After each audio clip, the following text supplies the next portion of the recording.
सुरुवात करूयात विदर्भातून। यवतमाळ जिल्ह्यातील सोयाबीन उत्पादक शेतकरी पावसाअभावी अक्षरशः देशोधडीला लागलाय। पावसाने मारलेली दडी आणि त्यात तापणारं ऊन यामुळे सोयाबीनचं पीक पूर्णपणे करपून गेलंय। गेल्या 4 वर्षांपासून सततच्या दुष्काळाला अगोदरच शेतकरी मेटाकुटीला आलाय। हातातोंडाशी आलेलं सोयाबीन पावसाअभावी उद्ध्वस्त होत असल्याने शेतकरी पुरता खचून गेला। यावर्षी सुरुवातीला दमदार पाऊस झाल्याने पेरण्यांना हा पाऊस पोषक ठरला, मात्र त्यानंतर पिकं परिपक्वतेच्या अवस्थेत आलेली असताना पावसाने दीर्घदडी मारल्याने खरीप पिकांवर दुष्परिणाम होतोय। शेतकऱ्यांनी कर्जाचा बोजा वाढवून मोठ्या अपेक्षेने यावेळी सोयाबीनची लागवड केली होती, मात्र पीक वाया गेल्याने शेतकरी निराशेच्या गर्तेत सापडला आहे।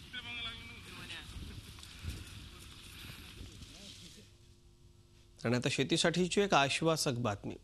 शेती परवडत नसल्याने शेतकरी शेतीकडे पाठ फिरवू लागलेत। पावसाची अनियमितता आणि वातावरणातल्या सततच्या बदलामुळे शेतकरी मेटाकुटीला आलाय। अशातच शेतमालाला भाव नसल्याने शेती करणं कठीण झालंय। अशा परिस्थितीत परदेशातील गलेलठ्ठ पगाराच्या नोकरीवर पाणी सोडून शेती करण्याचा निर्णय म्हणजे पायावर धोंडा पाडून घेण्यासारखे। मात्र काळ्या आईच्या प्रेमापोटी नांदेडमधल्या एका तरुण शेतकऱ्याने हे पाऊल उचललं आणि शेती आर्थिक फायद्याची आणि यशस्वी करून दाखवली। नांदेड जिल्ह्यातल्या अर्धापूरमध्ये काळ्या आईची सेवा करणारा हा आहे उच्च शिक्षित आधुनिक शेतकरी संदीप सिंग सिद्धू।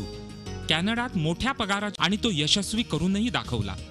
संदीप सिंग सिद्धू यांनी नांदेडमध्ये विधी शाखेत पदव्युत्तर शिक्षण घेतल्यानंतर कॅनडात उच्च शिक्षण घेतलं। तिथं त्यांना मोठ्या पगाराची नोकरी मिळाली, मात्र नोकरीत त्यांचं मन काही रमलंच नाही। गावाची ओढ संदीप सिंग यांना स्वस्थ बसू देत नव्हती। 1 वर्ष नोकरी केल्यानंतर त्यांनी मायभूमीत येऊन शेती सुरू केली। शेतीची सर्व कामं संदीप सिंग स्वतः करतात। मला जॉब पटली नाही। ते म्हणता ना तुम्ही की उत्तम शेती, मध्यम व्यापार आणि कनिष्ठ नोकरी, तर मला जॉब पटला नाही म्हणून मी शेती बॅकग्राऊंडमध्ये होती, तर मला माहित होतं की मी तिकडे पण काहीतरी करू शकतो। संदीप सिंग यांच्याकडे 22 एकर जमीन असून 4 वर्षांपूर्वी त्यांनी शेती करायला सुरुवात केली।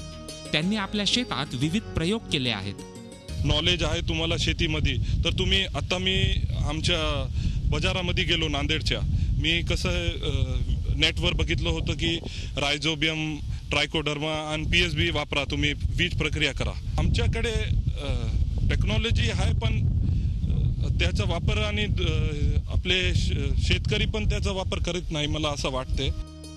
संदीप सिंग हे मूळचे पंजाबचे रहिवासी असून 50 वर्षांपूर्वी त्यांचे आजोबा नांदेडमध्ये स्थायिक झाले होते। संदीप यांचे आजोबा आणि वडील हे शेती करत होते। आता संदीप यांनीही त्यांचाच मार्ग निवडलाय। जॉब का यहाँ इतनी मतलब अच्छी नहीं मिलती, तो उसका इंटरेस्ट भी खेती में है, तो खेती करना भी अच्छी बात है ना। हम तो सोचते अपना काम करना अच्छी बात है। परदेशात मोठ्या पगाराच्या नोकरीवर पाणी सोडून आपल्या हक्काच्या शेतात राबण्याचा निर्णय संदीप सिंग यांनी घेतला आणि विशेष म्हणजे त्यांनी शेती व्यवसाय फायदेशीर असल्याचं दाखवून दिलंय। संदीप यांचा आदर्श शेतीत राबणाऱ्या नव्या पिढीसाठी प्रेरणादायी असाच आहे। सतीश मोहिते, झी मीडिया, नांदेड। शेतीची आवड असेल तर हक्काची शेतजमीन आपल्याला अत्यंत चांगल्या पद्धतीने कसता येते हे रत्नागिरीमधील निवृत्त शिक्षक दिगंबर साठेंनी दाखवून दिलंय। या अवलिया शेतीप्रेमीनं चक्क आपल्या राहत्या घराच्या छतावर शेती फुलवली, त्यामुळे त्यांचा रोजचा भाजीपाल्याचा खर्च तर वाचलाय, मात्र आता त्यांना यातून आर्थिक फायदाही होतोय। रत्नागिरी शहरातील जोशी पाळण परिसरात राहणाऱ्या दिगंबर साठे यांनी आपल्या घराच्या टेरेसवर शेती फुलवली आहे। तुमचा विश्वास बसणार नाही, मात्र घराच्या छतावर जवळपास 1 गुंठा जागेत त्यांनी भाजीचा मळा फुलवलाय। कमी जागेचा योग्य पद्धतीने वापर करत त्यांनी विविध भाजीपाल्याची लागवड केली आहे। साठे यांनी टेरेसवर चिबूड, काकडी, कोवाळे, पडवळ, पावटा, भेंडी, वांगी, दोडके या पालेभाज्यांसोबतच भाताचीही पेरणी केली आहे। टेरेसवरच्या या शेतीमुळे त्यांना बाहेरून भाजीपाला खरेदी करण्याची गरज भासत नाही। तसंच या भाजी विक्रीतून वर्षाकाठी थोडंफार उत्पन्नही मिळतं। बाहेरनं शक्यतो मी त्याची रोपं आणतो इथे काढण्यापेक्षा आणि ती लावतो। फक्त पावसाळ्यामधली जी रोपं आहेत ही सगळी मी इथेच रुजवतो, इथेच भाजण करून त्याच्यावरती अळी रुजत घालतो। सगळ्यांनी अशी शेती करून जर आपापल्या शेतामध्ये पिकवलं तर आपण सगळेच स्वयंभू होऊ। ही घरची शेती करण्यासाठी साठे यांना पत्नी सुलभा यांची मोलाची मदत होते। रोपांची निगा राखणं, त्यांना वेळेवर खतं आणि पाणी देण्याचं काम त्या करतात। दिगंबर यांना शेतीची आवड असल्यामुळे त्यांचा हा छंद जोपासण्यासाठी सुलभा घरकामातील वेळ काढून या टेरेसवरच्या शेतीत हातभार लावतात। टेरेसवर भाजी करण्याचं कारण की आम्हाला भाजी उत्पन्न आमचं घरचंही मिळतं आणि 4 पैसे त्यातनं फायदाही होतो. वर्षाची भाजी एक 2-4 हजार रुपये मिळतात. शेती परवडत नसल्यानं शेतकरी शेतीपासून दूर चाललाय. त्यामुळे हळूहळू शेतीखालचं क्षेत्र कमी होत चाललंय. मात्र शेती नियोजनबद्ध पद्धतीनं केल्यास त्यातून नक्कीच फायदा मिळवता येतो. दिगंबर यांनी तर चक्क टेरेसवर शेती फुलवली असून ती फायदेशीर असल्याचं दाखवून दिलंय. त्यामुळे काँक्रीटच्या जंगलात राहणारे लोकही शहरात अशा पद्धतीनं सोसायटीच्या टेरेसवर भाजीपाला पिकवू शकतात. प्रणव पोळेकरसह bureau report, Zee media, Ratnagiri. कुटुंबाची आर्थिक परिस्थिती अत्यंत हालाकीची. कुटुंब चालवण्याकरता शेतमजुरी करण्याशिवाय भाऊसाहेब यांच्यासमोर दुसरा पर्याय नव्हता. मात्र स्वतःचा शेतीपूरक व्यवसाय करण्याची मनामध्ये प्रचंड जिद्द होती आणि त्यातूनच भाऊसाहेब यांनी शेळीपालनाला सुरुवात केली. आज त्यांना या शेळीपालनातून वर्षाकाठी 15 लाख रुपयांचं उत्पन्न मिळत आहे. सातारा जिल्ह्यातील कर कापिल गावचे रहिवासी असलेल्या भाऊसाहेब ढेबे यांनी मोठ्या कष्टातून हा शेळी प्रकल्प उभा केलाय. कुटुंबाची आर्थिक परिस्थिती हलाखीची असल्यामुळं त्यांना शिक्षण अर्ध्यावर सोडून द्यावं लागलं. पोट भरण्यासाठी मजुरी करावी लागली. मात्र स्वतःचा व्यवसाय करण्याची जिद्द कायम होती आणि त्यातूनच त्यांनी पशुपालन, शेळीपालन आणि कुक्कुटपालनाला सुरुवात केली. मात्र सुरुवातीला प्रचंड नुकसान झालं तरीही खचून न जाता भाऊसाहेब यांनी 2014 मध्ये पुन्हा एकदा शेळीपालन व्यवसायाला सुरुवात केली. बँक कर्जासाठी तयार नसताना भाऊसाहेब यांनी मोठ्या कष्टातून व्यवसाय उभा केला. महाराष्ट्रासह कर्नाटक राज्यातील शेळीपालकांच्या प्रकल्पांना त्यांनी भेटीही दिल्या. त्यातून प्रेरणा घेऊन त्यांनी शेळ्यांसाठी अद्ययावत असं 107 बाय 62 फुटांचं सुसज्ज शेड उभारलं. शेडभोवती त्यांनी 4ही बाजूंनी 5 फुटांची सुरक्षा भिंत बांधली. शेळ्यांना वेळेवर मुबलक हिरवा तसंच वाळलेला चारा दिला जातो. त्यांच्या आरोग्याची काळजी घेतली जाते. रोगांपासून संरक्षण करण्यासाठी वेळोवेळी लसीकरण केलं जातं. सध्या त्यांच्याकडे शिरोही, उस्मानाबादी, बोअर, सोज्जी, जमुनापारी, तोतापुरी अशा विविध जातींच्या 400 शेळ्या आहेत. बोकडांच्या विक्रीतून ते चांगली कमाईही करतात. शेतीला काहीतरी जोडधंदा करावा, पण सुशिक्षित बेरोजगारांनी नोकऱ्याच्या किंवा ह्याच्या न मागं लागता किंवा म्हणजे आत्महत्या का होते त्या ह्याचा विचार करून जर शेतीला जोडधंदा जर असावा तर शेळीपालन व्यवसाय वगैरे असावा म्हणून मी शेळीपालन व्यवसाय निवडलेला आहे. तर माझ्याकडं आता शिरोई जातीच्या व उस्मानाबाद जातीच्या आणि बोकडं ईदसाठी बिटल माझ्याकडे आहे, सोजत आहे, जमनापुरी आहे, परत बोर जातीची आहे. ते माझ्याकडे जवळजवळ 8-9 जातीची बोकडं आहे सणासाठी. वार्षिक सर्व खर्च वजा होता जाता एक 15 ते 16 लाख रुपयाच्या आसपास मला नफा मिळतो. शेळीपालन व्यवसायाची व्याप्ती वाढल्यामुळं भाऊसाहेब ढेबे यांनी कापिलच्या माळावर सुसज्ज यंत्रणा उभी केली. त्याचबरोबर घराजवळ शेळ्यांसाठी स्वतंत्र दवाखानाही तयार केलाय. तज्ज्ञ डॉक्टरांकडून शेळ्यांच्या आरोग्याची तपासणी केली जाते. शेळ्यांच्या विक्रीसाठी ढेबे यांनी सोशल मीडियासह ऑनलाईन विक्रीचा फंडाही आत्मसात केलाय. त्यांच्या शेळीपालन प्रकल्पाला अनेक शेळीपालक आवर्जून भेट देतात. पंचक्रोशीत ढेबे यांच्या शेळी प्रकल्पाची चांगलीच प्रसिद्धी झाली आहे.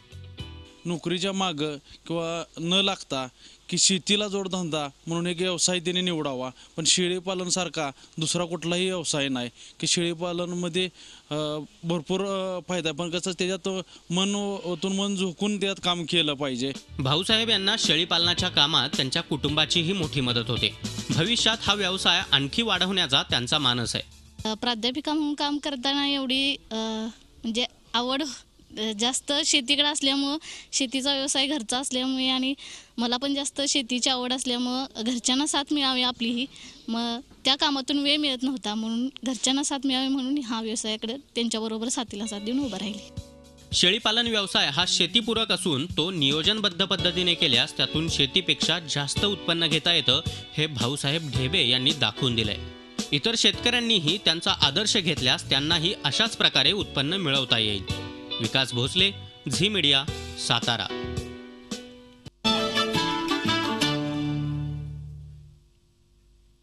लघु पाटबंधारे विभागाच्या दुर्लक्षामुळे भंडारा तालुक्यातील तलावाची पाळ फुटली. या तलावातील लाखो लिटर पाणी वाहून गेल्याची घटना उघडकीला आली आहे. या पाण्यामुळे तब्बल 200 एकरच्या आसपास धान पिकाचं नुकसान झालं. या पार्श्वभूमीवर शेतकऱ्यांनी नुकसान भरपाईची मागणी केली आहे. 1980च्या दशकातील भंडारा तालुक्यातील मोहगाव येथील हा मालगुजारी तलाव भर पावसाळ्यात कोरडा कसा पडला असा प्रश्न तुम्हाला पडला असेल. 2 दिवसांपूर्वी हा तलाव पाण्याने खच्च भरलेला होता. मात्र रात्रीच्या सुमारास तलावाची पाळ फुटल्यामुळे या तलावात साचलेलं लाखो लिटर पाणी अशा प्रकारे वाहून गेलंय. या वाहणाऱ्या पाण्यामुळे या भागातील पिकांना फटका बसलाय। यामध्ये सर्वाधिक फटका धान पिकाला बसलाय। पाण्यामुळे तब्बल 200 एकरवर असलेले धान पीक अशा प्रकारे वाहून गेले।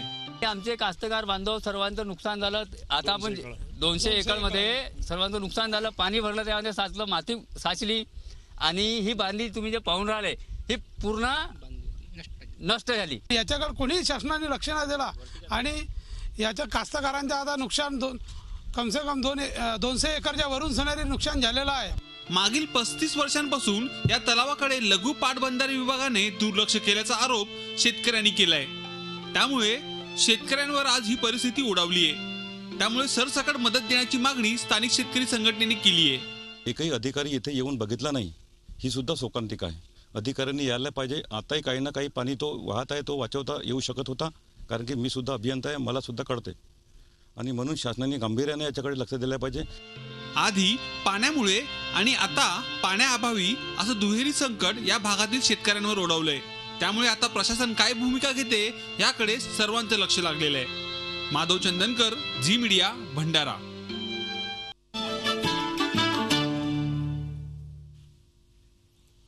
मिरची उत्पादनाकरता राज्यात आणि देशात नावलौकिक असलेल्या नंदुरबार जिल्ह्यात यंदाही मिरचीची लागवड मोठ्या प्रमाणात करण्यात आली। यामध्ये अनेक ठिकाणी मिरचीचा पहिला तोडा करण्यात आलाय। आता मिरची बाजारात विक्री करता शेतकरी घेऊन गेले, मात्र बाजारात गेलेल्या शेतकऱ्यांना दर घसरणीचा जोरदार ठसका लागलाय। गेल्या वर्षी नंदुरबार जिल्ह्यात सुमारे 4100 हेक्टर परिसरात मिरची लागवड करण्यात आली होती।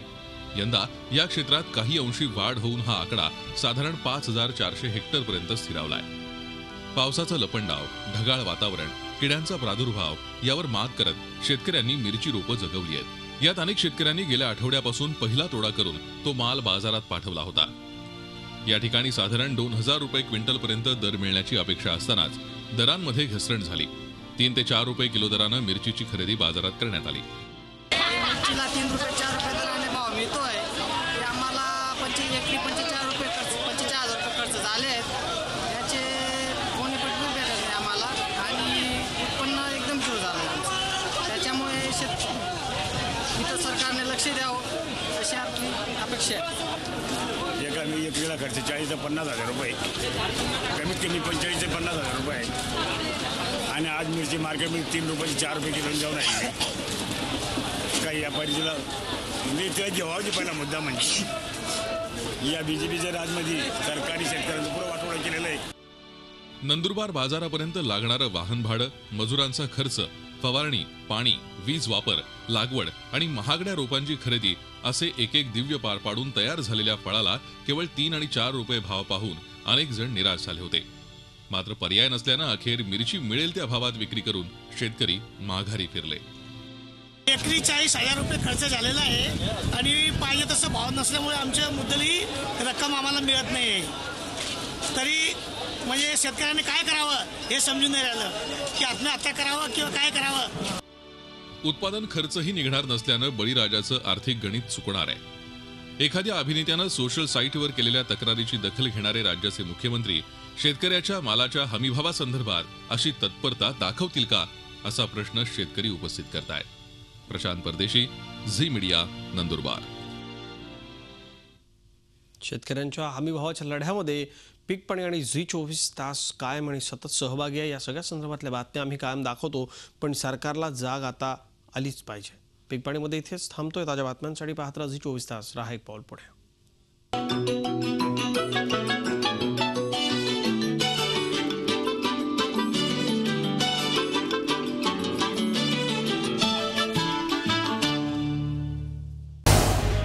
झी 24 तास रहा एक पाऊल पुढे।